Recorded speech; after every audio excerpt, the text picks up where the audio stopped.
Hello and good day to everyone and wherever you are. My name is William Cheng. I am part of the Cargill Corporation family, and today I will be kind of your opening producer for the first section. And welcome. And to start off with our opening statement for the day. So since the pandemic arrived in the United States in 2020 and decades before that, the Asian community has been subject to hate, bias, discrimination, and racism. The attacks on the elderly, the killing of 6 Asian women in Atlanta a few months ago, and so many other incidents throughout our history. We also acknowledge the continued pain and the emotional trauma of those in so many other different communities of our brothers and sisters. And we must work together to build towards a better tomorrow. Together, along with all of you, we at SACE remain committed to supporting all of our communities of color, influencing change and promoting programming that addresses and educates others on racial stereotypes and biases, fosters inclusivity, and develops leaders for our community together. Thank you. So, as our producer advances on to the next slide, I'd like to talk about SACE Pro. So SACE Pro is here to unlock potential leaders of Asian Pacifics in STEM. So when we think about what this looks like, we perform exceptionally well in college. We lead to high representation at the entry level, but there's definitely this gap once we get to roles of leadership. So the difference is almost a 3x. And that's kind of how SACE Pro began. SACE Pro has a variety of different programs. We have signature events. So our SACE Pro conference is actually later this year on the 14th and 16th of October in Atlanta, Georgia. Later in early next month, we'll have our first ever API Women's Leadership Conference. We have ongoing programs just like this one, which is part of our webinar series every 3 to 4 weeks. And then kind of closing out, today's session is actually a cross collaboration through our ERG Leads Network, which SACE, who is our director, leads every month. And so we will talk more about that in just a second. And lastly, we'll just touch on kind of our webinar series. So these are always free, they're ongoing. We will have a featured individual, which either does interviews with executives or they do kind of a single opportunity that talks about a webinar or a particular topic, whether it be around mental wellness, all the way through issues around the API community. So all of these are recorded. There will be on YouTube. And to stay informed, go to our website, saceconnect.org/webinar.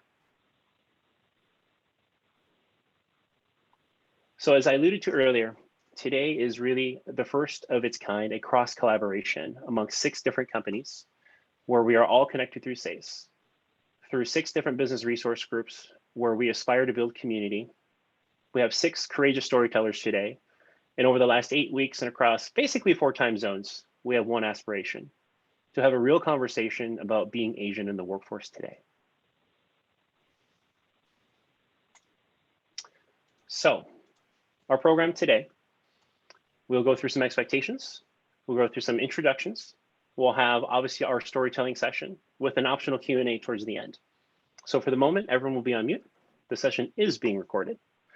And for those of you, as you think of questions throughout today's session, please put that into our chat function and put everything in all caps. And so our Q&A leads on the back end will capture all those, and we will start with Q&A towards the end.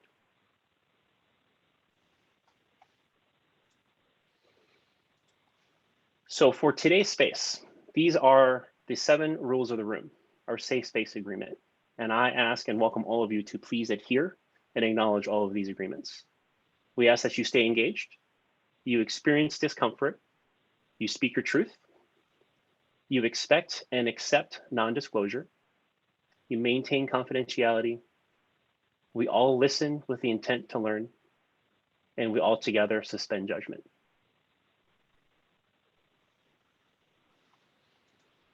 Now, on to the fun part. I'd like to introduce our moderator for today's session, Royce Donaldson, who currently serves as the Executive Director for Strategic Engagement Systems for Strategic Missile Defense at Raytheon. In his role today, he leads a program portfolio of effectors, counter-hypersonic programs, and related advanced missile defense technologies. Prior to the merger with United Technologies in 2020, he was the Strategic Missile Defense System Portfolio Director, overseeing SM-3 and kill vehicle programs. And he previously served as the Managing Director for Raytheon UK Defense Missile Area and as Program Director for the Tomahawk Missile Program for the former Raytheon Company Missile Systems business. Before joining Raytheon Technologies, he was a senior consultant in system architecture and systems engineering at Booz Allen and Hamilton. And Roy also served as a military intelligence officer in the United States Army, achieving the rank of captain. He also earned his bachelor's degree in engineering from the United States Military Academy at West Point and received his master's of business administration from the University of Phoenix. And lastly, Roy last year was also the Safe Salutes Career Service Awardee in 2020. With that, everyone, please welcome Roy Donaldson.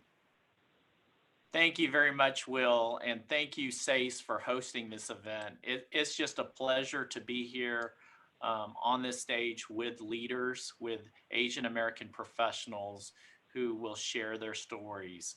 I see the participant list is now up to 231, so I'm hoping that we'll get a few more and maybe break 250, but I'm really excited about this hour to discuss the workplace, to discuss about generations, and then also to discuss how our Asian American professional Pacific Islander community has addressed, their challenges, and to hear examples of what can be done in the midst of challenge and afterwards. So as Will indicated, we've seen a spike in anti-Asian hate crimes across the U.S. Pew Research, I heard this on the news just a couple days ago. Pew Research indicates that 1 in 3 Asian Americans fear someone may threaten or physically attack them. Additionally, Pew found that 45% of Asian Americans experience 1 of 5 specific offensive incidents, including being told to go back to their home country, people acting uncomfortable around them, or being blamed for the coronavirus. To be clear, hate-driven behaviors intended to hurt people based on who they are have no place in our communities or in the workplace. And my company, Raytheon Technologies, we believe to realize our full organizational potential, we have to be a company where all employees are respected, valued, and supported in pursuit of their goals. And so some definitions that might help as we have the conversation. For example, first generation, people who are who have permanently immigrated to a new country as an adult. And so we do have a couple first generation panelists. 1.5 generation, people who immigrate to a new country before or during their early teens. And then second generation, people born in a country to at least one immigrant parent. And that's my situation. I am a Korean American. My father is of Scot-Irish descent, and my mother is a Korean American. And so there are some differences. And so we'll talk about those differences. And then model minority. Learning for Justice has defined the model minority as based on stereotypes. It perpetuates a narrative in which Asian American children are whiz kids or musical geniuses. This myth characterizes Asian Americans as a polite, law-abiding group who have achieved a higher level of success than the general population through hard work or pulling themselves up. Secondly, Learning for Justice states that any stereotype applied to a group is bad. As we know, Asia is composed of 50 plus countries, and there are 3 different Pacific Island group chains. All these have different cultures and history. The largest Asian American groups in the US are generally from 6 to 8 countries, and they have very diverse cultures, and Asian American Pacific Islanders have shown their patriotism for this country on the battlefield and risen to the highest levels of our armed forces. Finally, perpetual foreigner stereotype. This is something that's been talked about in terms of a microaggression, being asked, where are you from? Or an explicit act of aggression of saying, go back to where you came from. And I attended a town hall just a couple weeks ago where that was being asked by one of the panelists. So I believe that things that happen outside the workplace actually affect our employees, whether inside and outside. And so we will talk about the workplace challenges given the context of the last 12 months. And it's my pleasure to introduce the panelists now. First, from Corteva is Balaji. Balaji, can you tell us a little bit about yourself? Absolutely. Thank you, Roy, for the very nice introduction. First of all, I want to start by celebrating Asian and Pacific Islander Heritage Month. That is just fantastic. You can see that in my Zoom background. It's great that we're acknowledging the contributions and the rich cultural history of this group. Before I introduce myself, let me introduce my company. Corteva is a relatively new company. It was formed in June of 2019. And it really was built by combining the strengths of two of our parents, DuPont and Dow. And we're really harnessing the tremendous talent of those two legacy companies to form a company that is fully dedicated to agriculture. Our purpose is to enrich the lives of those who produce and those who consume, ensuring progress for generations to come. A little bit about my background. I've spent my career in manufacturing. I've had 30 years of manufacturing experience in different roles in my parent company and now in Corteva. And I've worked in 10 different states in the US. So all of my work experience has been here in the US. I did do an expat stint in India. And my training is a chemical engineer. I also have an MBA in finance. And today I lead a very diverse team of manufacturing and technology professionals who are responsible for bringing some amazing crop protection technologies to the marketplace. So I really look forward to participating with the panel today. Back to you, Roy.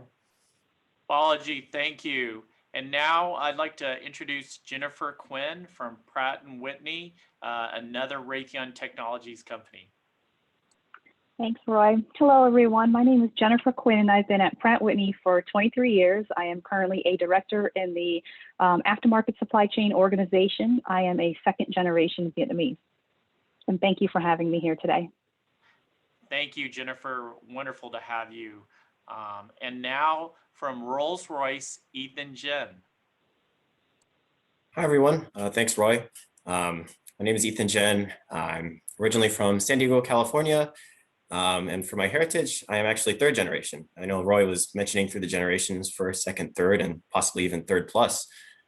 So definitely was a very interesting perspective to have, and to further add to the confusion, I guess. I'm also mixed race, so half Chinese American and half Polish American. Both of my parents were second generation, which was interesting. So I know I originally I went to school at UC San Diego for mechanical engineering. Was kind of part of the SACE chapter there, which kind of inspired me to keep a little bit connected with SACE professional, which is, thanks Prague and thanks everyone who set this up. It's really an honor to be among so many amazing people. Starting off my career, I've been at Rolls-Royce for about 2 years now.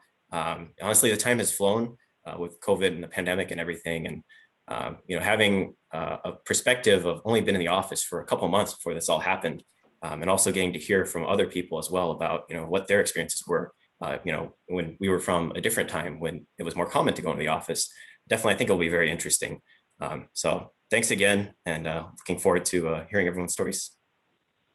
Thank you, Ethan. Wonderful. I'm glad to have you here. And now Cargill, from Cargill, similar to our opening producer, Yan Sun. Thanks, Roy. Hi, everyone. My name is Yan Sun. If we speak in my native language, Chinese, it's Sun Yan. As I mentioned, I'm first generation Chinese. I lived in the United States for about 8 years now. In early 2013, I came to the United States to do my PhD in Michigan State University. After graduation, I decided to stay in the United States and I started working for Cargill as a senior scientist. So it has been 4 years living in Michigan, working for Cargill. Now I am a senior scientist for sustainability and quality team, working in the global team. So really it's a very nice experience of enjoying and taking advantage of this diversity at Cargill. Thanks, Sace, for inviting me into this conversation. Looking forward to hearing the other members' stories. Great, Yan, and I see we're continuing to have more and more people here, so it's wonderful to have all the interests coast to coast in this forum. And now I'm happy to introduce from Thermo Fisher, Noreen Hong. Hey, thanks so much, Roy. Hi, everybody. Noreen Hong. I lead our service organization globally for our chemical analysis division at Thermo Fisher Scientific. At Thermo Fisher, we enable our customers through our products and solutions to make our world a healthier, cleaner, and safer place. I'm a proud ABC, if you will, American-born Chinese, second generation, of a background in biomedical engineering with an MBA in marketing. Look forward to sharing a bit about my experiences with all of you and look forward to hearing the stories of my colleagues here today. Thanks. Perfect, Noreen. So we have some very distinguished panelists here. And so let's get after the questions here. First, we'll talk a little bit about the model minority myth and being a perpetual foreigner, or feeling that sense of not completely belonging. So through your generational lens, how have you experienced the model minority myth or perpetual foreigner stereotype? And I'll start with Balaji. Well, thank you very much, Roy. So my experience was probably a mid-career experience. I had been an engineer in a manufacturing plant, actually had many different roles, and was successful at that. And as I was thinking of my next career move, I was wanting a leadership position in the plant. And at that time, my plant leader gave me some feedback. He was my boss at the time. And he said, look, you're a very good engineer, but we really don't see you as a leader. And so I asked a question, why is that? I've got very good reviews from people that have worked for me. And his feedback was, look, with a name like Balaji and a last name like Venkataraman in manufacturing, which is a blue collar workforce, I don't really think that you can lead that team. You're a good engineer. And the technicians love working with you because you come and solve their technical problems. But for you to be the boss and to tell them what to do, we just don't see that happening. You're from a different culture. You need to think of a career in a technical position and forget about leadership. Well, 25 years later, here I am leading manufacturing for Corteva. So obviously that comment wasn't very appropriate. But what changed was I had a mentor in the company who was the vice president of manufacturing. And at that time, my parent company was looking for diversity and they were looking for candidates. So when the next position came open, I did apply for that and I was selected and very successful. And the feedback that I got from my technicians through my leadership journey was they saw me as a good leader. And the reason they saw me as a good leader is they saw me as someone who was very fair to the employees, who treated them with respect and dignity. And my first and last name had nothing to do with it. I want to go in. Example of what I faced. Thanks, Balaji. Yeah, that was really interesting because today you're vice president of manufacturing for Corteva, and it's all about fairness and respect. And so thank you for what you're doing for our community and all employees. And now I'll turn it over to Jennifer Quinn. So Jennifer, can you talk a little bit about how you experienced similar stereotypes? A lot of my experiences occurred, when I was younger, specifically, in high school. I'll give an example. So, there's this assumption that all Asians are naturally good at math, science, and technology. I grew up in New England, and I went to high school in southern New Hampshire, and it was primarily a Caucasian school, very, very little diversity. And I remember, I think it was like my sophomore year, and I had taken some advanced math classes, but all of a sudden I was approached, hey, do you want to be part of the math team? Because it was assumed that it was something that I would enjoy and that it was something that I'd be good at. And I did end up joining, but not because I enjoyed it. I just thought it would be like a fun activity to do after school. But, you know, what really surprised people was that I enjoyed foreign languages, right? And so I did join the Spanish club and the French club, but kind of breaking out of that mold and explain to them, look, there is more to me than just math and science. I really enjoy, you know, literature and, you know, foreign language. And so it's just trying to just, you know, sit down and explain to them that, you know, not all Asians are into math, but, you know, I did join the math team, and I did pretty well at it. Well, thanks, Jennifer. That helps out a lot. And now I'd like to turn over to Ethan. Ethan, how have you overcome similar stereotypes? Yeah, thanks, Roy. My experience has actually been a little bit flipped from what the typical might be. So I was, you know, originally from Southern California, pretty Asian neighborhood in San Diego, mostly South Asian neighborhood, Filipino and Vietnamese. So if anything, the model minority myth, I didn't necessarily experience firsthand from non-Asian people, but on the other hand, it was kind of like an echo chamber almost. The stereotype kind of exists where I have a lot of Asian peers, at least in high school, who would kind of, you know, pressure each other. There would be a lot of jokes about bringing home, you know, a B+. I remember at the time, there were a lot of Asian YouTubers who were also kind of venting at the time, like in the mid 2000s, who would kind of convey the struggle of having parents who, you know, very, very strict. And that kind of stereotype is something that all of us kind of related with, because it was a little bit true, but at the same time, it was also self-imposed. So it was like a giant echo chamber where it's like, you know, come on, you got to be good at math, or, you know, you're bringing us down. You know, if you don't get all these math problems right, you know, how are you even Asian, all that kind of stuff. And I remember that growing up, it was a very unique experience, especially since I was kind of in a bubble. And I, you know, at the time I kind of struggled a little bit with, and I saw that other people were also struggling to keep that stereotype of ourselves up too. You know, me being mixed race and third generation, you know, if people found out, they would think, oh, you know, maybe he's not Asian enough, or maybe he's a little bit watered down. So I had to kind of work hard, I guess, to kind of keep up with those stereotypes in a sense. And looking back, it's like, that was definitely, that may not have been the right approach to have, but it was definitely an interesting time. And, you know, going back, I would definitely do things differently. But I think it was just very interesting to see, you know, from a large group of, you know, Asians of all different backgrounds, Vietnamese, Filipino, Southeast Asian, some Chinese, you know, there's still a lot of intercultural pressure, I guess, you know, to be all one kind of one stereotype, to measure up to those stereotypes, I guess. So that's really interesting, Ethan, because even when you go to the third generation, you're still seeing those stereotypes, and you're trying to kind of measure up in some way. And so I think that's an interesting perspective. And now we'll switch to Yan. So she's first generation. So did you experience it right away in terms of those stereotypes as well?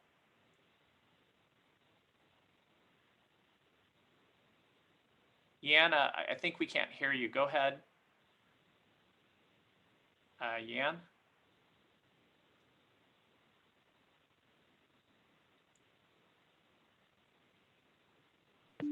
Hello. There, perfect. Okay, here we go. You.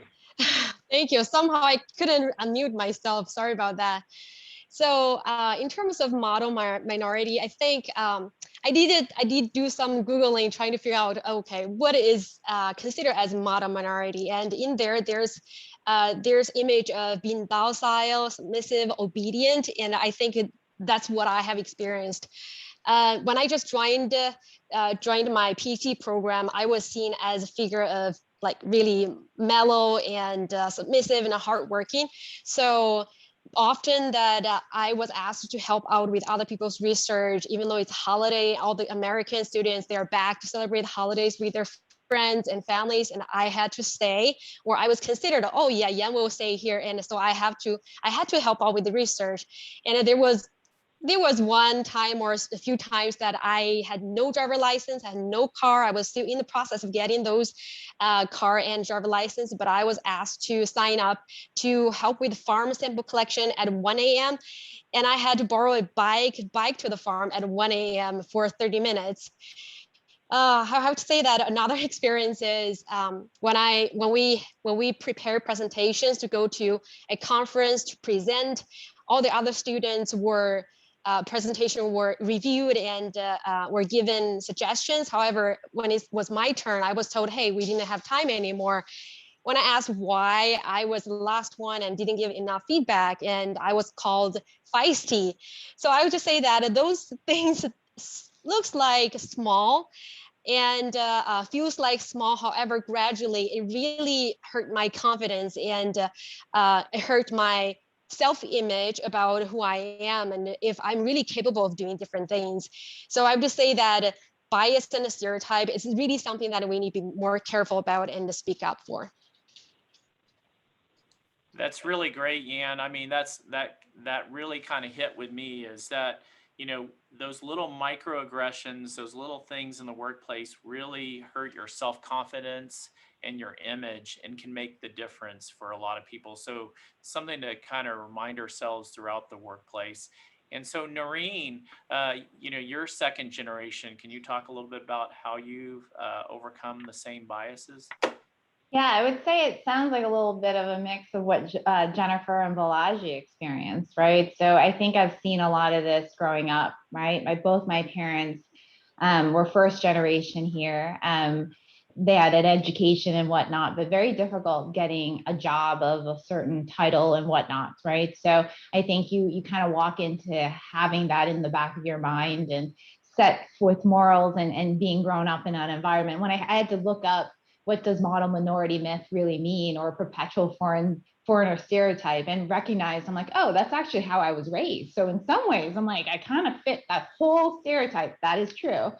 But, you know, growing up with everything that, you know, my parents had faced as a first generation, right? I actually went to a school that wasn't diverse rich at all. I probably was a handful of 1 to 5 students that came from a diverse background. Got constantly asked the question, hey, where are you from? My answer being from New England, well, Newton, Massachusetts. And they'll say, no, where are you really from? Right. And, you know, and then if I gave them a funny look, I'll get, well, no, where are your parents from? I'm like, well, they're from Myanmar. Well, where's that? Burma. So wait, what are you? Right. So, you know, it's asking all these layers of questions where I've actually noticed that whether it's, you know, colleagues or students when I was younger didn't get those same questions. Right. So I think every now and then, you know, I still get that here and there, or the expectation now that I'm a parent. Oh, you must be a tiger mom, right? You're one of those. And I'm like, what does that mean? One of those, right? So I think it's those little drops of hints and microaggressions that still even exist today. Thanks, Noreen.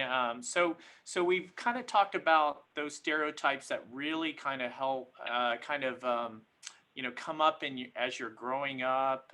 For some people, it's, you know, as a first generation, you see them as well in the workplace. So shifting to the workplace, let's go a little deeper and talk about, you know, have you experienced discrimination in the workplace and how has it impacted you?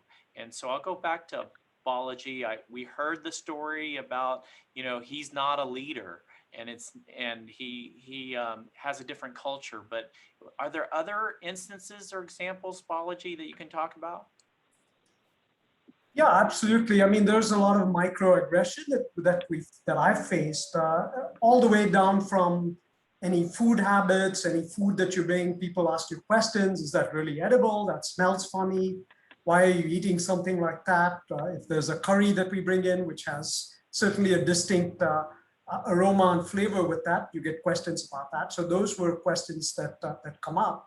And as I've grown in leadership positions in the company, we do see, unfortunately, cases of discrimination against all races.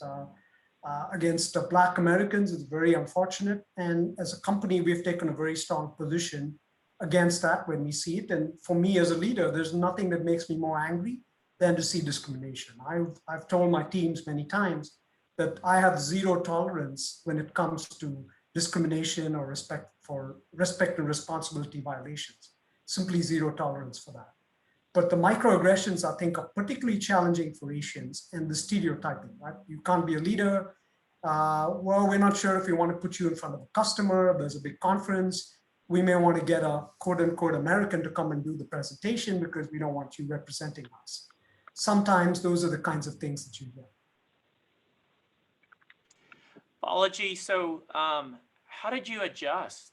How did you cope? I mean, and I think as a leader, if you see it, you're gonna stop it. You're gonna say something. You're gonna stand up for not accepting, this kind of behavior. But those micro aggressions, how do you cope and adjust? Great question, Roy. I think for me personally, I found it easier to cope with it. It's very difficult for me to hear my son describe that. I think I was mentioning in our prep call, someone asked my son, hey, go back to where you came from. Well, he's born in Alabama and he's lived in 10 different states in the US. So go back to where you came from means something very strange for him.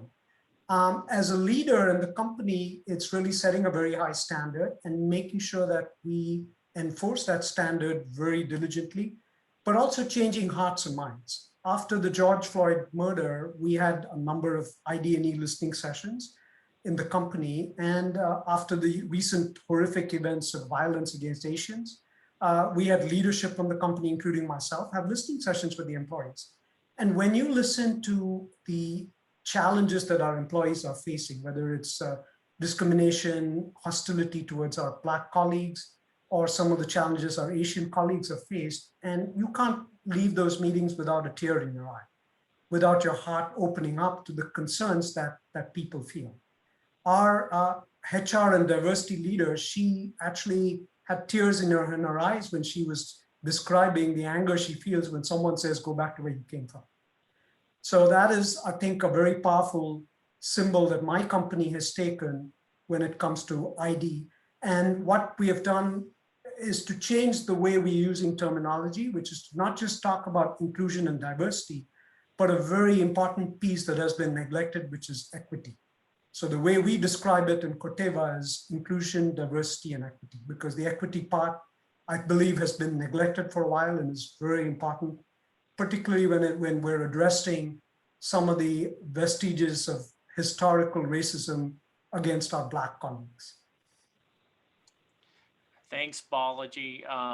Jennifer, how about you? Can you tell us a little bit about what you've faced in the past and how you adjust and cope? So, I've been really fortunate, with Pratt Whitney that I've never really had any, issues with discrimination. It's more primarily happened when I've been traveling abroad on business, right? So when I check into hotels or I'm in the hotel lounge, it's always assumed by the staff that I'm either there with my husband, or if I'm traveling with an older Caucasian colleague, that he is my husband and will only be offered one room. So when I'm standing at registration, so I'm standing with a group of people, they'll say, oh, is that one room for the two of you? I'm like, no, no, please, two. And I often wonder, like, what is it about, my appearance or me that has prompted that question? Is it something I wore? Is it something I said? And why is there the belief that a woman can't travel alone on business, right? So I always, answer politely, but, I've also learned to just physically stand separately from my colleagues when registering at a hotel. I mean, sad as that may be, but, it's always assumed I'm someone's wife. I couldn't possibly have a position where I would have the authority or, to travel. So it's a little bit disturbing, but at the same time, I've gotten so used to it. I'm just always polite when I answer, that it just sort of rolls over me now. Okay, thanks, Jennifer. Yeah, that's an interesting story about hotels and travel, and it does kind of affect you, I guess, when you do so much travel. So Ethan, you're back in the office. I guess tell us a little bit about your experience to date. Yeah, I would say that compared to others, my experience has probably been a little bit light.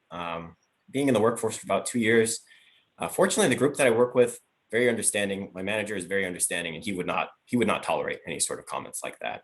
And I think as a whole, the company has done, definitely work to improve. And I think, for my experiences, I have not really run into too many things. I mean, there was an instance, I guess, similar to Balaji, where I brought mapo tofu into the office, and that did raise a few questions, which, it's like, that's somewhat understandable too, I guess, because for someone who may have never seen that kind of food before, they may have questions. But as far as like microaggressions go, feeling of not belonging, I've been fortunate. I think some of that may be also due to the fact that the pandemic has really changed the working dynamic.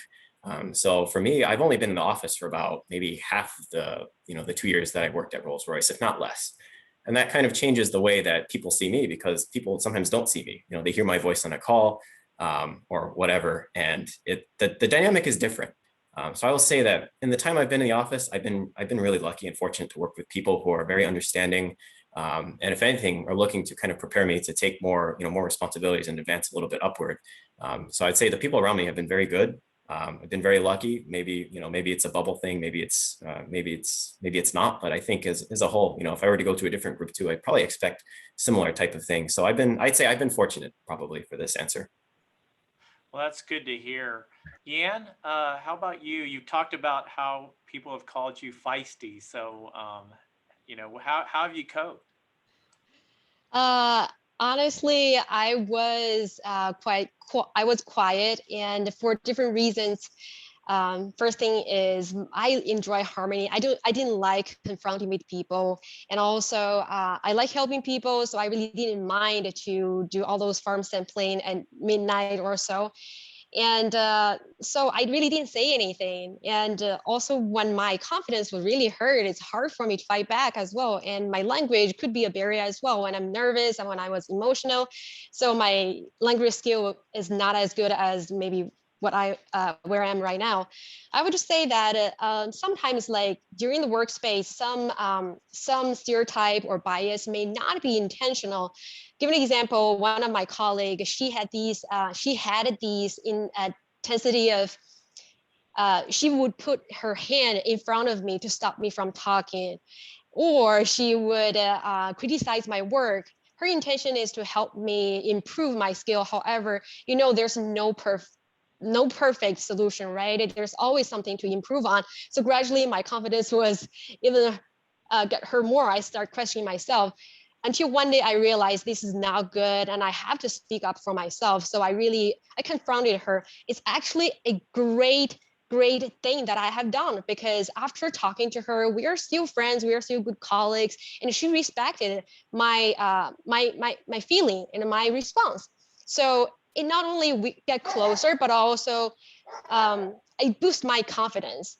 Quite the opposite. When I speak up for myself, it's not hurt anymore. It's like being boosted. Another story, sorry about my dog is barking in the background. Another similar story that I want to share, similar as Jennifer's story. So I was asked several times in both my personal life and at work, hey, since it's so hard for you to get green card processed because I'm Chinese, so we have very long waiting lists in order to get our case processed. And they asked me, how about you just marry an American man so that you can get a citizenship right away? Instead, they don't see me as a intelligent professional. That's how they see me. Hey, to speed up your citizenship, maybe you should marry an American man, not because I love this person. So now my way of coping with this is right in front, like I just let that person know, hey, that's not my goal. So on my second date with my current boyfriend, I just told him, hey, I was asked so many times this question. I'm going to tell you right in front of your face, this is not my goal. So you can decide what to do. Either we keep dating or like you can just leave. So maybe still feisty, but I think I stand up for myself and it boosts my confidence. So yeah, I'm comfortable with that now. Okay. Noreen, I guess, how have you adjusted and coped in the workplace? I mean, have you experienced any discrimination? I think that fortunate for me over the past couple of years, or even the past 10 years, I really haven't really seen it. And I think it's more because I think hopefully, and maybe it's a bubble, that the world is a little bit better, right? But in terms of just growing up and as in my earlier years, right? And every now and then I might get it, is that same question of where are you from originally? And then the other question that to me is a little bit ignorant, that even people even say, is the follow-up to my response would be, or to that question would be, well, wow, your English is really good. You don't have an accent, right? And then, the flip side is, oh, it's good to see that you're so Americanized. Okay, well, what do you mean by that, right? And I think that because I don't tolerate it, and very similar to what Jan Sun has said, right, is holding it on and not let it actually simmer and just questioning that person, like, exactly what do you mean by that? Right? And often you find that people actually don't even realize that they feel that they've asked a question that was offensive. So really making sure that you kind of defend yourself, right? I think the other piece of it is, even today when people ask, I think people truly sincerely want to know about me, where I come from, like from a traditions and culture perspective, right? And so fortunately, I still get those types of questions today, but from a judgment perspective, right? The way and the tone of how these people are asking me, I don't find it as a detractor per se. I find it as a way that they are looking to learn a little bit more about me. And if we are in the US, I turn it around and ask them the question, like, where are you from, right? So it's almost a win-win, because oftentimes I learn something new that I didn't know, and I hope that we can embrace those differences and celebrate those differences. I think with all this that's happening in the world, I think the biggest change that has given me more in tune to is the reality that things aren't perfect, that, you know, the world hasn't fully changed. We still have to continue educating people and embracing those differences. And I think, you know, for me, the change for me professionally is really honing in on my listening skills with my team, with my colleagues, being able to, you know, be patient with one another, right? And also collaborate a little bit more. But really my listening skills, that's, I think, one of the things is just having the, you know, being a little bit more patient in terms of seeing somebody might struggle with their messaging or their communication, and having the respect, right, to allow them to share their thoughts. Noreen, that was excellent. Lots of pearls of wisdom there. I mean, in terms of what you've learned, I think it's so true that we have to tell our story. We have to talk about where we came from, and also learn the stories of our coworkers and colleagues, and talk about those differences. For many years, for me, I just wanted to blend in, be one of everybody else. And it was hard because, similar to Ethan, I didn't identify with Asian Americans necessarily completely, or with Anglo Americans. And so I was kind of in an uncomfortable space. But I've learned connection starts with dialogue and collaboration. And so I think you've hit on a nerve for me. And so, you know, I want to talk a little bit about the struggles in about being too Asian at work, maybe, and not Asian enough at home. And so I'll give this over to Jennifer first. So Jennifer, have you heard this similarly, that maybe you're too Asian at work, but not Asian enough at home? You know, a lot of it still stems from, you know, growing up, right? And so as a second generation being born here in this country, my parents came in 1975 from Vietnam.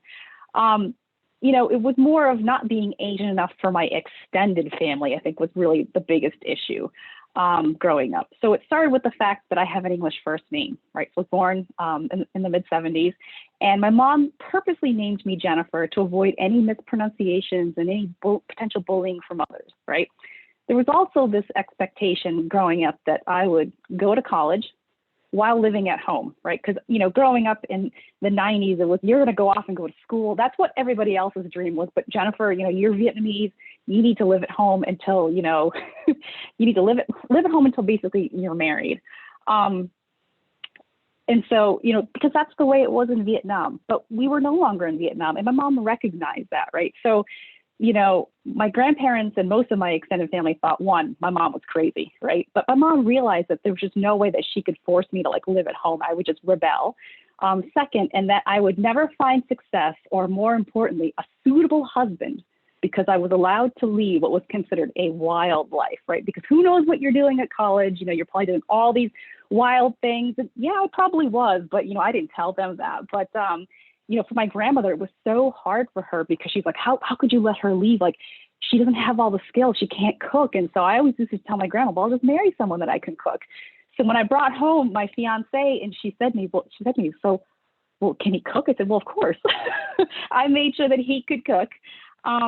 but, despite leading a wild life, I earned my degree, I found a job, and a husband, maybe not in the timeline that they would have liked, but, it was, I had to explain to my grandparents and my extended family that every person has their own unique journey, right? And we just need to embrace them and then provide support along the way. And so that's, my advice to, to all of those is that just be supportive, listen, right? Just because someone wants to do something differently doesn't necessarily mean it's bad. You should embrace the difference. Great, Jennifer. So we've heard you're a lot wilder than you look. So thanks for telling 300 of your friends about it. But so Ethan, let's talk about you. I mean, how is it at home versus the workplace? Are you too Asian at work or not enough Asian at home or vice versa? So I guess at work, I tend to be a little bit more of a stereotype, I guess. Growing up, a lot of the technical type of stuff was really emphasized. Gotta have the math down. My dad, practically taught me math and all of that. It's like, this is stuff that you need to know. And, growing up, there was a large emphasis on, going into something like engineering, science or related or whatever. And the way I do that would be, from an approach of just be really good at it. Just the social stuff and all the soft skills is something I would pick up later. But, primarily growing up, there was a lot of emphasis on that. So I kind of take that into work a little bit. I tend to be more on the reserved side. I don't like to really talk a lot.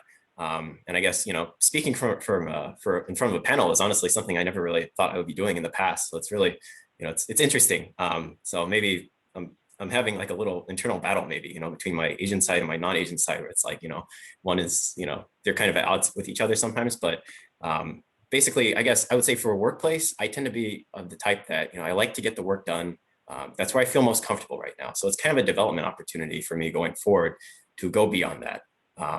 Certainly things like taking credit, I'm kind of like, it's kind of ingrained in me, I guess, not to really take credit for things, but just to kind of, credit the whole team.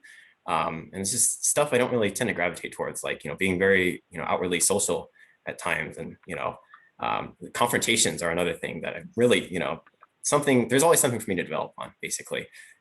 So I guess at work, that's where I carry over the stuff that I learned growing up. Now, growing up, I did know from a very early age that I probably would never, I would never not disappoint someone. I grew up with my grandparents in the house, actually, on my dad's side. And one of the first experiences I had with this was that my grandfather actually, he was a very serious kind of guy. He came over from mainland China after World War II, I believe, and that really affected the way that he saw life. And so he raised his kids to be kind of very serious and with kind of like with a mission. You have a mission. You need to go to school, get your degree, and then just take it from there. But I remember, growing up, one day he's sitting with me at the table and, he said, so, he told me, write everything that I know on a piece of paper. And this was when I was like 5 or 6 years old. And I had no idea what to do. And, he gave me a pen. He said, for the prize, basically, if I impress him, then I get an apple. And at the time I was like, an apple? That's fruit. That's something that I get forced to eat. And that's when it was explained to me that there's a very different perception between generations, especially because my grandfather's generation, an apple would have been a dessert. It would have been a luxury because where he came from was like a war-torn generation, and he came to this country, classic like academic route as well. So very serious, very technical, and to see me growing up, it was probably a realization for him too that I'm from a different generation, even different from his son that he raised, and I'm kind of offset from that by several years, and so I guess experiences like that kind of show me early on that. Yeah, at home, there are, some expectations from past generations that I probably will never live up to. But, going forward too, that doesn't necessarily mean that I have to uphold those all the time, kind of take a blend of like reflecting on the previous stuff, reflecting on the traditional values, and then going forward and figuring out how to integrate those in with American society. Well, thanks, Ethan. That's real interesting. So Noreen, let's talk about it. Let's talk about kind of your sense is how do you balance that with your family and making sure that they know your upbringing and your background? This is a really good question that really had me reflect. I actually had to ask, a few of my friends, I'm like, exactly what do you think it means? Because I'm like, do I struggle, right? And I'm looking here in the chat box that someone said growing up, they were called a banana. And you know, when I was thinking about this question, I think growing up, someone called me that, right? And a lot of it was more, you know, my Asian friends. So I kind of felt like I wasn't really fitting into school because the predominantly non-Asian crew, right? But I also didn't fit in with the predominantly Asian crew because I wasn't all in their eyes Asian. So someone said, oh, you're like a banana, yellow on the outside, white inside. And I used to go, well, I don't look yellow. I don't even know where that's coming from, right? So that's the takeaway there. But for me, this question, as I really think about it now, when I think about, do I struggle with this today? You know, as I've grown in this country and have a family of my own who are also mixed, right? So I've married an American German of descent, right? And so my children, when I look at them, they're a mix. They're like an Ethan, right? So we're trying to find the balance and find the traditions that we want to celebrate the best of all our worlds combined, right? So when I looked at this question, I go, you know, do I really have a struggle? So really, as I reflected, it resonated for me very much so when I entered the workforce and started my career journey. As I mentioned, my parents, like many others, they came to this country in hopes of better opportunities, right? While born in China, they were raised and called Myanmar home. And I was raised with very strong Chinese roots and tradition, so much so that I didn't even speak English until I actually went to school. So I was taught to respect my elders, don't challenge the status quo, but work really hard, and failures only make us work that much harder. So as I entered the workforce and through my entire career, I had to really find that balance, the balance of my strong roots and who I am as a leader. And I think over time, it's more about knowing who you are and showing up as, you know, your true self. So I still have my strong roots, my morals, my traditions and language, but I've found how to express my thoughts and ideas in a manner that is truly reflective of me and showing up as my authentic self versus trying to fit into a certain stereotype or box. That's great, Noreen. You know, so I spent 3.5 years in the UK, and I ended up being an immigrant, you know, an expat to the UK, and I noticed there's so many different cultures, and there were stereotypes of the white American, and that's kind of interesting given that I'm a Korean American, and you know, so there's always biases and stereotypes, and yet you have to bridge. And so, and kind of connect with people. So in the last question, and I appreciate all the questions in the chat room. There's really lots going on in the chat room, and so we'll have an optional Q&A to kind of talk further. But I want to ask each of the panelists, you know, what's one thing that allies can do for you and the AIPPI community? What's one action, or what's the call to action? Balaji? To me, the call to action is really set the standard very high and have no tolerance for any form of discrimination. Whether it's microaggression, when you see someone do it, it's not funny. It's not a joke. Someone calls Noreen a banana, you need to stand up and say that's just not acceptable. So I think that is the call to action, whether it's against API members or it's against Black colleagues or Hispanic, that's the standard we need to set. Or it could be races, sexual orientation, gender orientation. We just need to set a very high culture, and particularly for those of us who are fortunate enough to be in leadership positions, really make it very clear that that is something that we as a country simply cannot accept. Great. Jennifer, what's your call to action? My call to action is slightly different. As leaders within our company, it's more about, for me, mentorship and bringing along others for the ride to keep the talent pipeline full. So I encourage each and every one of you to, you know, if you have a leader that you would like to learn more about or that you would love to emulate, please reach out to them. If you have questions for me, please reach out to me directly. There's nothing that I really enjoy more than the mentoring portion of my life. Really, that's what gives me the most fulfillment. Thank you, Jennifer. And so, Ethan, what's your call to action?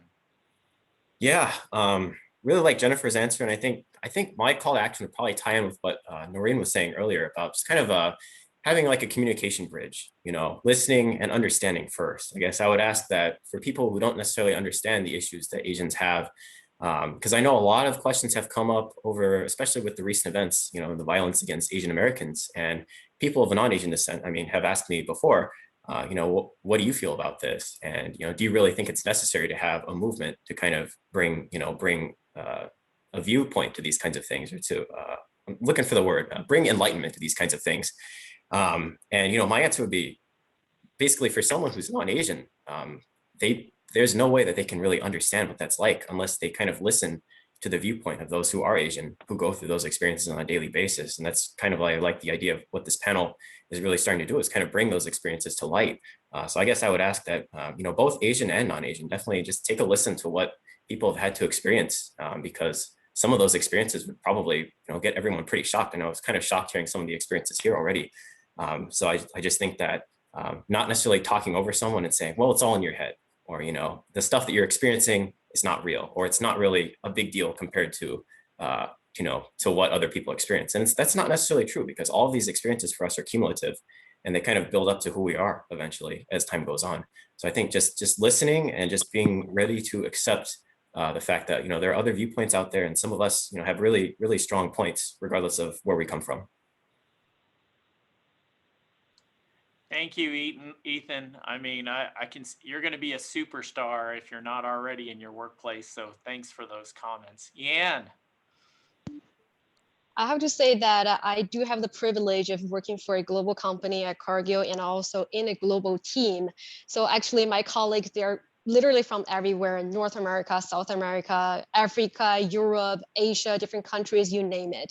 So really, I have learned that it's really hard to really generalize people, my colleagues from a certain region, they have exactly the same quality or personality. It's really hard. I think it's the same applies our Asian community, right? In the Asian community, we have people from literally everywhere. We have individual differences. We have generation differences.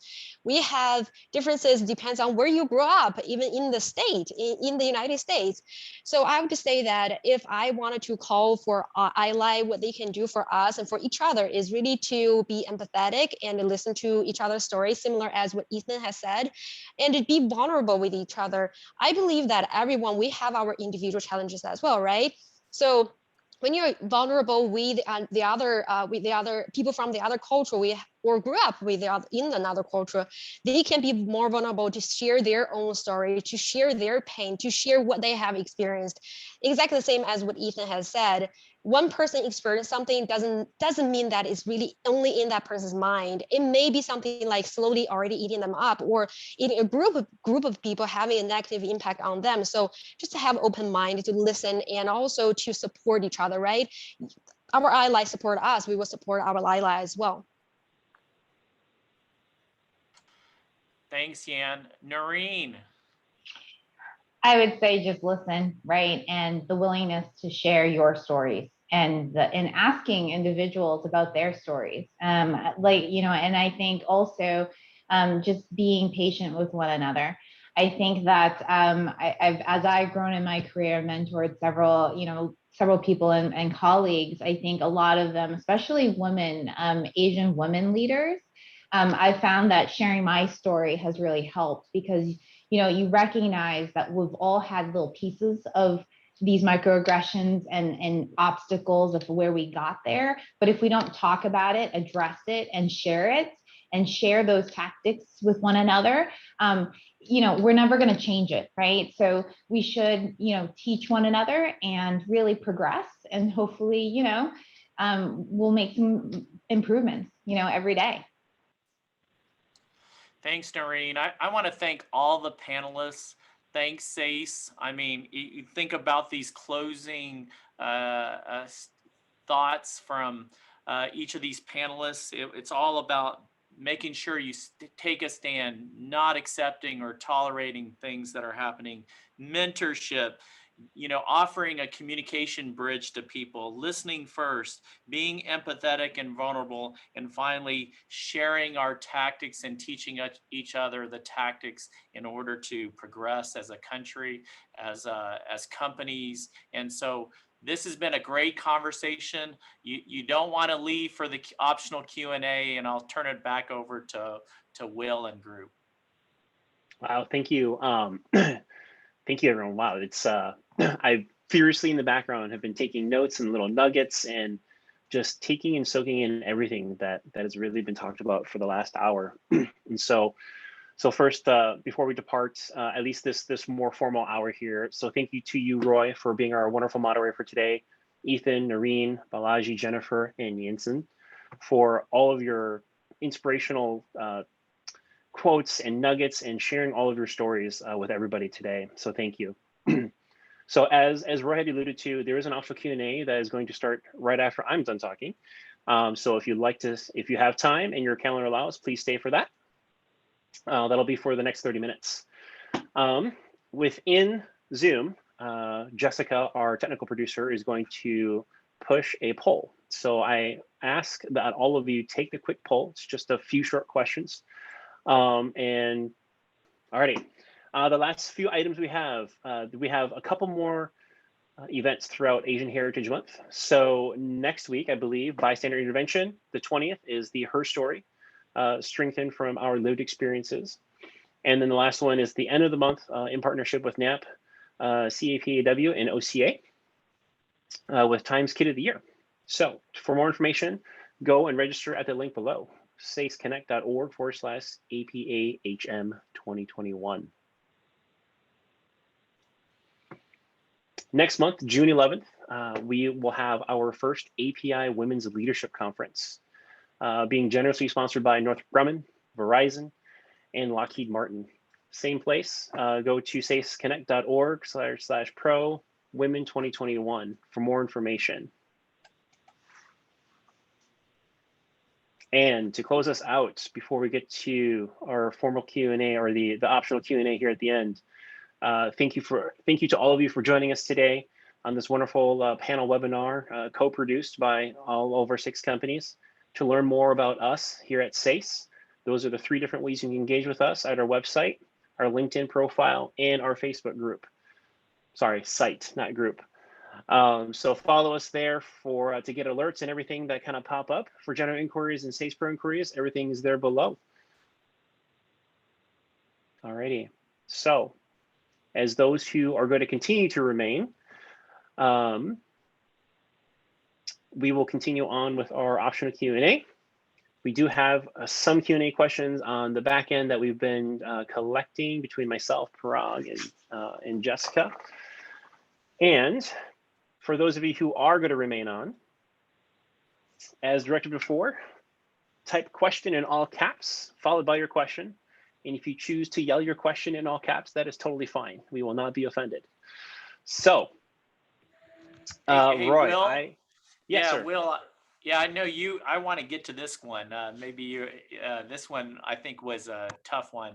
So we didn't really talk about it, but you kind of alluded to it at the beginning of the session about, Asians getting into executive positions. And I know SACE Pro is really pushing that. So I kind of want to throw this out to the panelists. That's kind of a curveball. Is, do you feel like you're hitting a bamboo glass ceiling? Do you believe in differentiated development programs for Asian American Pacific Islanders to help? Because Balaji, you talked a little about equity, and so I'd like to throw that out to see if the panelists have some thoughts around, bamboo glass ceiling. Does it exist? Do you feel like you're struggling with that? And second, do you believe development programs may be an answer? I'll take a try. My perspective is it's somewhat industry specific. Wrong. You did it. Okay. I think there was some background noise. Okay. Yeah. Can you hear me, Roy? I can hear you now. Go ahead. Thank you. Mute again. Go unmute. Okay. Thank you. No problem. I was going to say that this is somewhat industry specific because there are certain industries where you see a lot of Asians in executive ranks, like maybe IT, but you go to other industries where it's much more rare to see that. There is a bamboo ceiling, and I think some of it is self-limiting in a sense that it also comes down to how Asians maybe view themselves as technically strong, but not necessarily capable of leadership. So what I would encourage all attendees in this meeting is to really explore opportunities and also open your minds to what you can be. Think of yourself as a leader, and really there are opportunities that are available, and push for that and ask for that. Great. Noreen, what do you think? Yeah, I think we're really fortunate at Thermo Fisher Scientific. We have several development programs to really drive leadership across our organization and have extensive discussions and training with our leaders on how to develop our teams, right? I think one of the advice I would say is, development and career progression comes down to kind of, you have to take ownership. It comes with you first. Right. So I think when I grew up, learning from my parents, like, just work really hard, Noreen, because, you'll advance. Just work really hard. It'll naturally happen. It doesn't really naturally happen. I think you have to be your own advocate as well. And within your organization, identify some key leaders who can actually help you, mentor you, sponsor you, advocate for you. And then also recognize that I am sure, like Thermo Fisher, many different companies have development programs. It's a matter of expressing interest and finding the right leaders to support you in those efforts. Thank you, Noreen. Jennifer, what would you say to someone who feels like that the bamboo ceiling exists for them? So I would echo what both Noreen and Balaji had mentioned, right? A lot of it starts with yourself, right? A self-imposed ceiling, right? So that's one thing. I've been very, very fortunate, to be working for a multicultural company. We have talent councils. We have different programs where we review talent. We have different and also leadership programs that people can enter in order to get up to that next level. But it really all starts with you and owning your career and then advocating for yourself. So from my own experience, I had worked hard, but then I had never actually had that deliberate conversation, with my boss saying, hey, I want to get to the next level. So for years, I was just telling him, I'm happy where I am. I don't know that I want any more. And then, I entered into a networking program. And then I realized for myself, hey, maybe I do want more, right? This is not my be all end all. So then, a month later, I had my typical, annual discussion with my leader. And I told him, I think I want more. And the look on his face was just so surprising because he was like, I've been waiting for you. Thank you. He had been waiting for me to actually say it. And then all of a sudden, the discussions were very, very different, right? So the first thing is, advocating for yourself and then having those discussions with your supervisor, with HR and other leaders within the company so that they understand what it is, where you want to be, what your next assignment would be, and they can advocate on your behalf.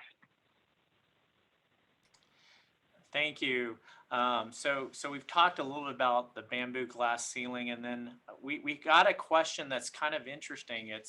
It's what if you have a very direct communication style? And this is from a lady that says, hey, I'm pretty direct already in terms of communication style, but it seems like people expect me to be more submissive and quiet and not speak up. And so Noreen, what do you do when you feel that? I think at the end of the day, if that's your true authentic self, be that, right? But whether you're shy, whether you're direct and louder, also know your audience and know, the audience that are around you. Are they loud? Is that their style? So if you really want to be effective in your communication, really reflect and be aware of the audience that you're trying to present and communicate to, and try to convey the message that might fit their style a little bit better. Doesn't mean that you compromise in who you are, but you adjust so that you can be more effective as you communicate to those individuals. That would be my suggestion. Thanks, Noreen. Yan, any thoughts?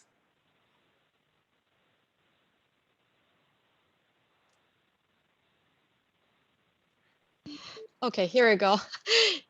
I was disabled to unmute myself again. I would say that my style of communication is not direct, but I have experience of talking to someone who's very direct. And my personal feeling is if that person, it's great that someone is direct and you know that this person is really speaking of their heart, right? However, sometimes depends on the audience that person's talking to. As Noreen said, you may want to use some strategies. What I've learned is sandwich strategy, right? First recognize that person's hard work and then give some constructive suggestions or ask them some questions. And then in the end, come back to recognize what this person has done. So this strategy really works well. At least I have seen that other leaders has using this strategy to communicate with different type of groups. It's very effective. It's better than like just go ahead at the question, asking the question directly.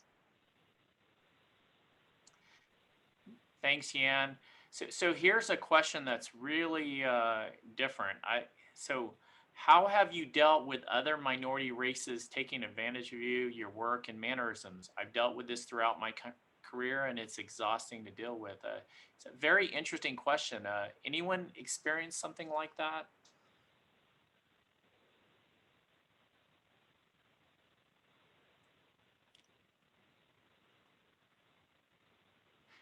So it's definitely a challenging question. So I think the person is talking about, you know, Asian Americans with other groups. So is, you know, how do you deal with maybe the differences and possibly feeling like the model minority group changes to other groups? Has anyone seen that at all? What I've seen is probably the reverse, but I've seen some Asians mistreat other members of other races in very derogatory ways. So that is very unfortunate. So I've not actually experienced the other way, or seen it the other way around as was described in the question. That's really interesting. It's that we can't tolerate racism or discrimination wherever it happens, and so that's a great acknowledgement that we've seen it, and that we have to stand against it regardless of where it comes from. So thanks, Balaji, for that. So also one complication is Asia is such a big continent with so many countries, and there are some internal rivalries, enmities, if you want to call it, within countries. So sometimes I've seen that even spill over in the workplace or in social settings where you'll see some of that come across, which is simply unfortunate. Thank you. So here's another question that's interesting is, you know, whether growing up or in the workplace, have you hidden your race in order to try and fit with a larger group? If so, what helped you make the realization that your race is nothing to be embarrassed about and embrace it? I mean, this is one of the things that we're finding a lot with second, third generation folks is that they don't know what box to pick, you know, in terms of, you know, how they identify themselves, and some people just don't select, right? So Ethan, what are your thoughts here? So growing up, it was kind of influenced, I guess, by what people thought I looked like. And people of mixed race can like run the gamut of appearances. You know, some can look fully Asian, some can look fully Caucasian, some can look like nothing, you know, in between. And it's a very interesting experience. I guess for me, people tend to think I was more on the Asian side, I guess, by my appearance. You know, those of you in the audience, you could probably be the judge of that if you want. You know, you may think I'm more one side or the other. But growing up, other Asians would kind of mistake me for, you know, being fully Asian. They thought I was kind of just like them and that I had the same expectations. I had parents who were second or first generation parents. And growing up, I guess, I felt like it was kind of like, you know, like almost, you know, Asians had it tough, I guess. So I kind of wanted to be tough, kind of like right there with them. You know, I didn't want to show myself as being pampered, I guess, or maybe, you know, third generation, you know, he has it easy. So I felt like there was almost a little bit of pressure for me to kind of fit in. This is kind of opposite of what a lot of Asian people in the US experience if they're in like a majority non-Asian area. I almost had like the opposite pressure to kind of hide the fact that, my second half is Caucasian, and that, some of these things I'm not as fluent in, like, language, for instance, or some cultural practices that other Asian groups have. I might not necessarily know, one, because my side is Chinese, so that, that doesn't mean that I necessarily know everything Asian. And two, some of that stuff, even within the Chinese culture, I might not know just because, I'm not fully Chinese. But growing up, there definitely was like a pressure. It's like, come on, you look Asian, you should be doing all these Asian things. You got like Asian food and all of that. And while the pressure exists, it kind of was my own choice also to kind of try to do that, because I felt like I was looking for a sense of belonging. And, growing up, it felt like very isolating at times. It's like, there's like no one else here who's like in my situation, like, what am I, kind of thing. So to kind of try to normalize that, I would try to fit in with the Asian groups, take on all of the Asian habits as much as possible, and all of that stuff. And it's like, looking back, it was just kind of like ridiculous now. And it's, I guess, 2020 vision, it's easier to think about, it's like, well, maybe I could have just been more understanding back then. I could have just seen the bigger picture and realized that it doesn't really matter. But to a point, I guess, to some degree, when you're in the thick of it, it's kind of hard to do that. And I'd say I'm a lot more comfortable in my own skin now, realizing that there's no way that I could be fully Asian, because that's just not how I was raised up to be. But definitely growing up, there was kind of like a reverse pressure for me, I guess, to adapt to the Asian standards. All right, Jennifer. So, I think Noreen also touched on this as well, knowing, well, what am I really, right? So I have my first generation parents, I've got my extended family who all immigrated to the US. And then, here I am growing up in, Southern New Hampshire, with not a very diverse school. Well, what am I trying to be, right? And so I would do everything I could to fit in and not stick out, I guess, for lack of a better word. And, similar to Ethan, although yes, I am 100% Asian, there are some features of mine that are not characteristic of Asians. And I've been asked many times, like, so what are you? And then, I tell them, well, are you sure? I'm like, okay, yeah, I'm pretty sure I know who my mom and dad are. Are you sure you're not mixed a little bit of European in there? And then, taking that through to, to when I got married, right? It was, okay, well, do I go ahead and do I keep my maiden name because that's my last vestige of, kind of who I am, or do I take, my husband's name? And so, I really still wasn't sure, well, where do I fit in? So I thought, okay, well, we're going to have kids. I'd like to, we'd like to all have the same last name. So I decided to change it to Quinn. But then, what was difficult for me is that I always felt that I was never truly accepted by the first generation, like Vietnamese population growing up, because I was so different. And then even when I went to Vietnam last year, I would tell them I was Vietnamese, but maybe just from, the look on my face or, my accent, it was, oh, well, yeah, you might be Vietnamese, but you're not really like Vietnamese. You're like from the outside Vietnamese. And so I was like, well, where do I belong? And so that's where I've kind of always struggled. But I'd say within like the last couple of years, I felt a lot more comfortable in not having any type of label. I am who I am. And if you don't like it, well, then you don't have to talk to me. You don't have to hang out with me. And so it's just, learning to accept who you are is really what it comes down to. And even in the last 5-10 years, I cannot believe, the strides we've made with accepting, diversity, right? That to me has been like the biggest, the most amount of progress we've made. And we still have ways to go, but I have to say that, for my son going to school, he's never going to have to run across those issues where little kids are going to make fun of him and, say, oh, well, you're Asian, or make, gestures with their eyes or anything like that, right? He'll most likely never run across that issue like I did. So, it's just learning to accept who you are and embracing the differences. That makes a lot of sense. I mean, it's really trying to feel comfortable in your skin.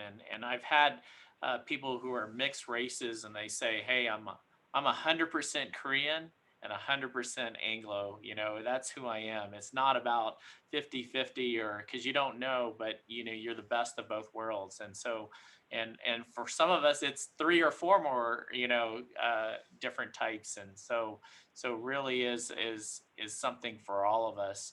So we talked a little bit about, allyship. We've talked about equity. And I want to hear a little bit from people on diversity training. Do you think diversity training works? Is it effective? And does it help in terms of understanding people and understanding how to relate to others? So I guess I'll start with Noreen.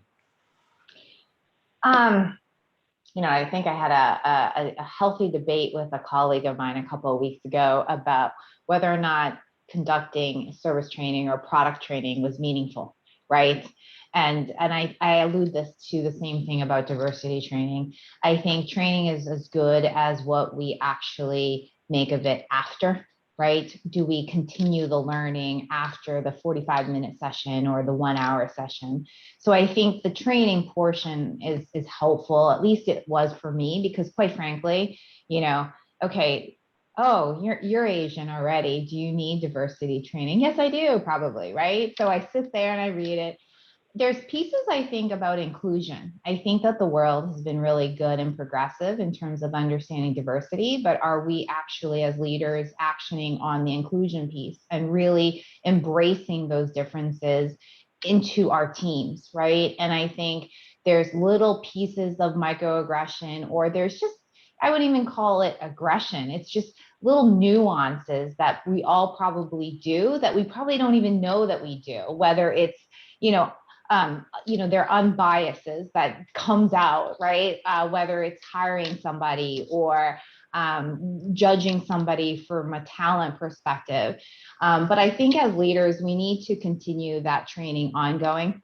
And very similar to what Balaji says, continue to not have don't tolerate it, right? And address it and address it as not of the negative to penalize somebody, but from an education, right? Because if we make it so harsh that someone is penalized, the lesson might be lost. And so I think for me, I would love to see diversity and inclusion continue and that education continue, because I think we all need it and the world's changing and I don't know everything. So, it's only to better improve myself. Thanks, Noreen, and thanks for that vulnerability. So Balaji, what do you think? Diversity training, does it work? The two training programs that I've taken, which have been very impactful to me, one was unconscious bias, and this is a survey, I think, at Harvard. And when I took that, the test, it's an online test, you can Google it and do it. I was actually just horrified at the results that I saw and the blatant unconscious gender bias I have, which I just couldn't believe, because I worked for female leaders multiple times in my careers. My wife has a very strong professional career, and I think it probably went back to my being raised by a stay-at-home mom. So the unconscious bias perspectives that it pointed to me was frankly shocking to me, but it was an eye-opener. So it made me pause. So every time I look at hiring decisions or evaluations, I take a pause, particularly when it comes to evaluating females. And that was, I found it very useful and valuable. The other part that I was describing earlier in this session was the listening sessions we've had, where we've had employees who have faced discrimination come and talk about what they faced, is very, very eye-opening. Once you listen to that, your heart will melt. And whether it's discrimination that our Black colleagues face or Asians, it is just so heartrending that you cannot leave that session without a passion for diversity and inclusion. Some of the canned training that you do to meet compliance deadlines, that is questionable, I would say. That's a great perspective. We had a town hall a couple weeks ago, and my heart melted hearing the stories. I mean, the stories is what really kind of got me, is that we had employees that said, hey, I'm worried that my cell phone would ring, that my son or my grandfather or someone would be hurt or attacked. I mean, that just really, just was amazed to me. And that could be any race, right? I mean, and unfortunately we're seeing a lot with Asian Americans. And so, and I like the unconscious bias discussion, because that's so important in interviews, right? You've got to be very careful about that and recognize that everyone has biases, and we have to recognize that those are potentially there. any of the panelists, diversity training, I guess. Noreen, thoughts on diversity training?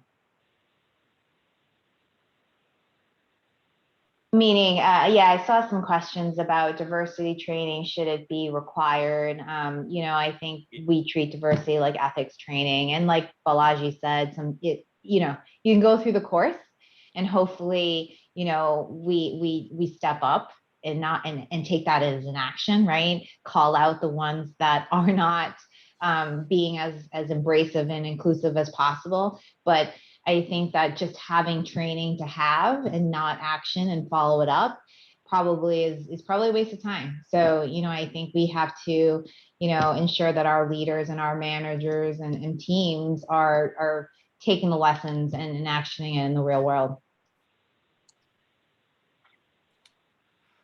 Jennifer, thoughts on diversity training, how effective it is and what has worked?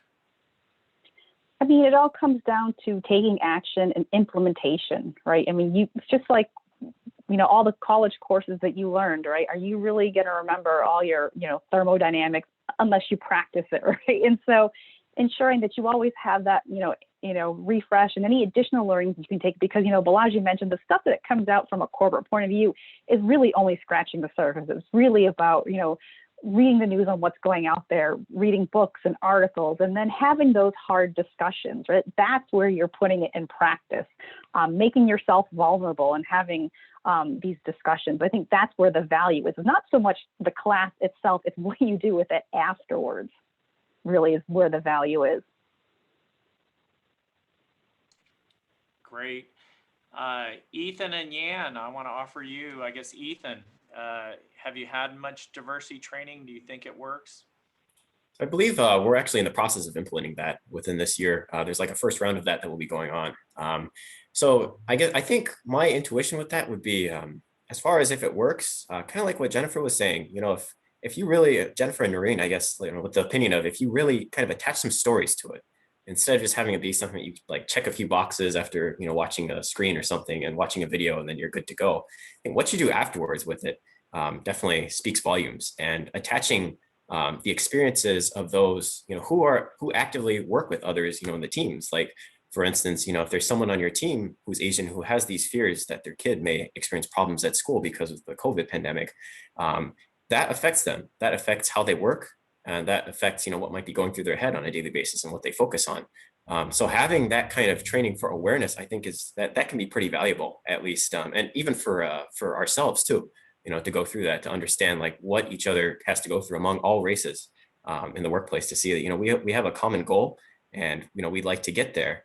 And, don't let these barriers kind of stop us. But definitely, I think there can be some value added. I think the delivery is very important as far as how well it sticks with people. If you kind of put it to them like, there's a penalty if you don't do this, that may have some sort of negative implication. But spinning it from the perspective of, look at how much more we can possibly gain from having diversity training. Look at how much more we can possibly work effectively as a team. If all people on the team feel comfortable and feel like they can share their stories, everyone feels like they can share their concerns and the things that they go through on a daily basis. I think that's really beneficial for a team dynamic. So definitely, I think there could be some good value added there. Yes. Yan, just last thought real quick. Yeah, I think I can share some quickly share some experience. I think training certainly has some value in there, but my personal experience, the most impactful one was actually a open space discussion with my colleagues. So give an example, like I'm living in Minneapolis area, and the George Floyd, it was really sad what happened, right? So my attention was on Black Lives Matters. However, I never realized my colleagues who's Black, they actually also experienced a lot of challenges during their life. Not until they share their own story, I realized, oh, her daughter and herself, every time they go outside, they have to carry their own license, and they were stopped by the police officers several times to ask for their license. If they didn't have it, they were asked to go back home. And another Latino colleague, she shared that her baby was with her in the car, and often the police will ask, like, is this your baby? She doesn't look like you. And where's your driver license? So those story actually was really impactful to me, make me feel like eye-opening. Wow, I forgot that these kind of things can happen to people who I see every day, I work with every day. Yeah, they are being discriminated. So I think training is one thing. The most impactful is these created a safe space to talk about it, to keep this discussion going on. Yes, perfect, and a way to end. This has been 90 minutes that have gone so fast because you guys were all amazing. We've got incredible storytellers, amazing leaders, and thank you for what you're doing for the AIPI community, SACE, and for me. I've learned a lot from each of you. So I've gotten to know you in the last 90 minutes, and it's gone by so fast. I want to thank so much Parag, Jessica Moy, and our outstanding producer, William. William, over to you. Thank you, Roy. And, could not have said it better in some of those, all these closing remarks. So as Roy said, thank you so much for everyone for joining us for the last 90 minutes. Though for those of you who stuck around, this has been recorded, so it'll be up sometime, I think, this week, but I'm going to let Parag and Jessica message that at a different time. But other than that, everyone, thank you for joining us today for this SACE webinar, this first cross-BRG, cross-company effort. Thank you, be well and be safe.